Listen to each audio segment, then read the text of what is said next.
not for a single second since the moment they arrived. But the signals they send, the ones that matter most, the ones that carry the deepest meaning, are not the ones you can hear across the room. They are not the cries. They are not the screams. They are not the sounds that wake you at 2 a.m. They are the quiet ones, the still ones, the ones that happen in the space between sounds, the ones that most parents look at every single day and never see. This is the silent language of your baby. And once you learn it, you will never look at your child the same way again. The first silent signal, the direction of their gaze. Before your baby has a single word, before they can point or reach or gesture, they communicate entire sentences with the direction of their eyes. When your baby looks at something and then looks at you, that specific sequence, object then face, thing then person, they are not getting distracted. You're safe. They are sharing. Developmental psychologists call this proto-declarative pointing, and it is one of the most sophisticated cognitive behaviors a baby produces in the first year of life. Your baby is saying, "Look at that. Isn't that interesting? I want you to see what I see. What should you do?" Follow their gaze every single time. Look at what they are looking at. Name it. React to it. You are not just playing. You are teaching your baby that their attention has power, that where they look matters, that their inner world is worth sharing. That lesson will shape every conversation they have for the rest of their life. The second silent signal, the sudden stillness. Most parents are trained to respond to movement and sound. But one of the most important signals a baby sends is the absence of both. When your baby goes very still, not sleeping, not drowsy, but awake and quiet and motionless, something significant is happening inside that tiny brain. There are two kinds of stillness, and they mean opposite things. The first is alert stillness. Eyes wide, focused, bright, body calm but present. This is your baby in a state of deep concentration. They are processing, learning, absorbing. Their brain is running at full speed even though their body is completely quiet. What should you do? Do not interrupt. Do not introduce a new stimulus. This is one of the most valuable neurological states a baby can enter, and it is fragile. Protect it. The second kind is shutdown stillness, eyes glassy, unfocused, or averted, body limp or rigid, face expressionless. This is your baby's nervous system waving a white flag. They are overwhelmed and have gone inward because outward expression has become impossible. What should you do? Treat this the same way you treat crying. Remove them from the overwhelming environment. Hold them against your chest. Reduce everything: sound, light, movement, stimulation. Your baby is not calm. Your baby is flooded, and they need you to see the difference. The third silent signal, the hands. A baby's hands are one of the most expressive communication systems in the human body, and almost no one is taught to read them.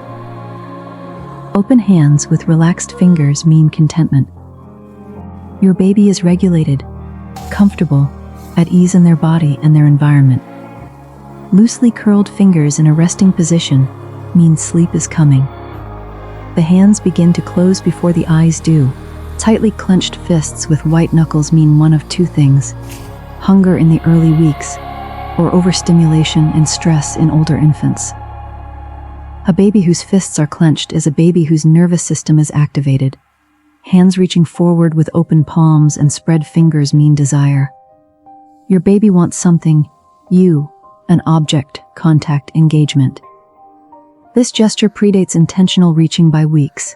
The body knows what it wants before the motor system can execute the movement. Hands raised to cover the face or mouth means stop. Too much. It's okay. I need a I'm moment. here. This is your baby's earliest form of setting a boundary. Good. What should you do? Everything's all right. Read the hands before you read anything else. The hands almost never lie. They respond faster than the face. and they are less subject to learned social expression. A baby's hands are pure nervous system output. They tell you exactly what is happening inside before the rest of the body has time to organize a response. The fourth silent signal. The breath. Few baby signals cause more parental anxiety than the back arch, and it is almost always misread. There are 3 distinct back arches, and they mean completely different things. The first is the comfort arch. This happens when a baby is being held and leans back slightly to create distance, not because they don't want to be held, but because they need a smaller dose of sensory input. They are not rejecting you, they are regulating. What should you do? Create a tiny bit of space, maintain eye contact, and wait. They will come back. The second is the discomfort arch. This happens during or after feeding and is sharp, sudden, and often accompanied by a facial expression of pain. This is the body's response to reflux, gas, or an overactive letdown during breastfeeding. The esophagus is irritated, and the body is trying to create space between the throat and the stomach. What should you do? Keep baby upright for 20 minutes after feeding. Try smaller, more frequent feeds. If the arching is constant and feeding becomes distressing, speak to your pediatrician about silent reflux. The third is the neurological arch. This is a full body extension that happens without a clear trigger, is held for several seconds, and may repeat in a pattern. This is the one that requires attention. A rigid, repeated, unprovoked full body arch in a newborn can indicate neurological irritation and should always be assessed by a medical professional. What should you do? Film it. Show your doctor. Do not wait to see if it passes. The sixth silent signal. The face they make before the cry begins.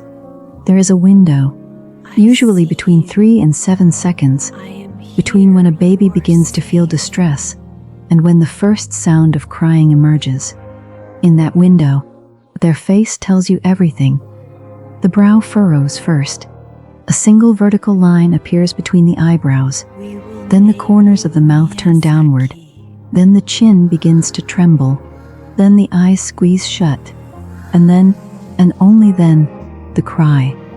Parents who learn to read this pre-cry face sequence can respond before the distress escalates.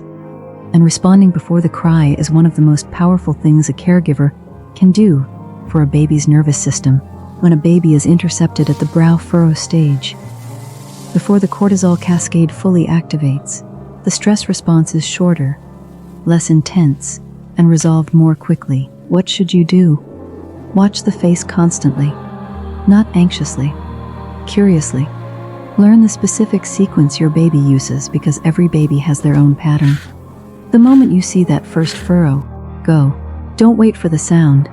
Sound is the last resort of a nervous system that has been signaling for seconds already. The seventh silent signal. The way they move toward or away from sound. Long before your baby can turn their head with intention, their body is already orienting towards sounds that feel safe and away from sounds that feel threatening. Watch how your baby's whole body responds when you speak versus when a stranger speaks. Watch how they soften into the mattress when you play music they know versus how they stiffen when an unfamiliar or jarring sound enters the room. This full body sound orientation is one of the earliest forms of preference communication a baby produces. They are telling you with their entire nervous system what feels good and what does not. What should you do?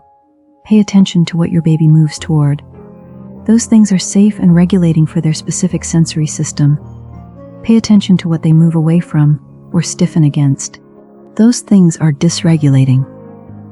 Every baby has a unique sensory profile, and learning it in the first months will make every subsequent month easier.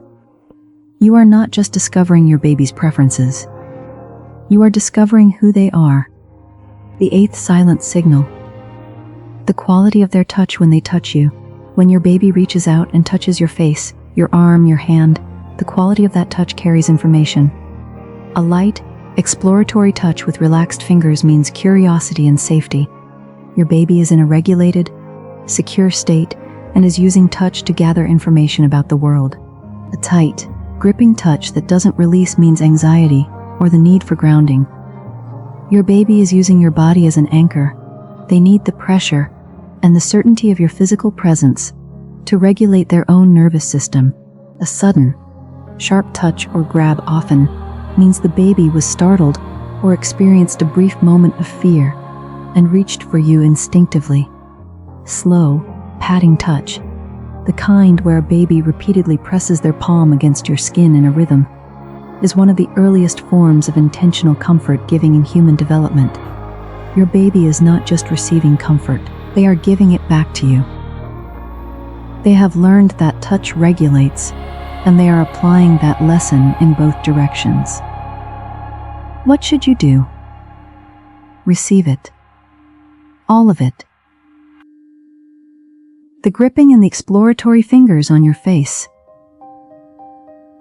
Every form of touch your baby initiates is a sentence in the oldest language human beings have ever spoken. Answer it with stillness and presence, and the understanding that this tiny person is doing something remarkable. They are learning to connect, and they chose you to learn it with. Your baby has been speaking to you in this silent language since the moment they took their first breath. Every still moment, every open hand, every held breath, every back arch, every furrowed brow before the cry begins, every full body lean toward the sound of your voice. All of it is language. All of it is meaning. All of it is your baby reaching across the only distance that has ever mattered. The distance between one human nervous system and another, and saying something that has no translation, but that every parent who has ever existed has understood perfectly. I am here. Are you? And every time you read these signals, every time you see the hand before the cry, the stillness before the shutdown, the arch before the pain, you answer back in the only language that truly matters. I see you. I am here. You are safe. Follow for more real science on your baby's development and what it means for who they become. Save this for the moments when you need to remember that your baby is always communicating, and send it to every parent who is trying to understand the quiet language of someone they love more than words, because some of the most important things ever said between two people have never made a sound.